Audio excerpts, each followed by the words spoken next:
শিক্ষায় বাজেট প্রস্তাবনা ও বরাদ্দ। প্রাথমিক শিক্ষা। স্কুল ফিডিং কর্মসূচি। প্রাথমিক বিদ্যালয়ে শিক্ষার্থীদের জন্য ২,১৬৪ কোটি টাকা বরাদ্দ করা হয়েছে।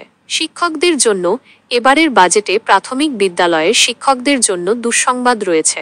মাধ্যমিক ও উচ্চশিক্ষা। বাজেট বৃদ্ধি। এই খাতে বাজেট ৩,৪৫৫ কোটি টাকা বাড়ানোর প্রস্তাব করা হয়েছে। শিক্ষকদের জন্য। মাধ্যমিক স্কুল ও কলেজের শিক্ষকদের জন্য বাজেটে সুখবর আছে। সামগ্রিক শিক্ষা খাত। শিক্ষায় মোট ৯৩৫ কোটি টাকা বাজেট বাড়ানোর প্রস্তাব করা হয়েছে। মাদ্রাসা ও কারিগরি শিক্ষা, এই দুই খাতেও বাজেট বাড়ানো হয়েছে। সরকারি কর্মচারী ও করমুক্ত আয়। সরকারি কর্মচারীদের জন্য বিশেষ সুবিধার পরিমাণ বৃদ্ধির প্রস্তাব করা হয়েছে। করমুক্ত আয়ের সীমা। আগামী ২ অর্থবছরে করমুক্ত আয়ের সীমা বাড়বে। ইবতেদায়ী শিক্ষকদের মে মাসের অনুদানের চেক ছাড়। স্বতন্ত্র ইবতেদায়ী মাদ্রাসা শিক্ষকদের মে মাসের আর্থিক অনুদানের ৪টি চেক ছাড় করা হয়েছে।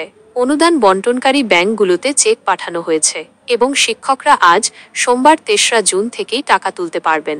মাদ্রাসা শিক্ষা অধিদপ্তরের উপপরিচালক কে এম শফিকুল ইসলাম স্বাক্ষরিত এক বিজ্ঞপ্তিতে এই তথ্য জানানো হয়েছে।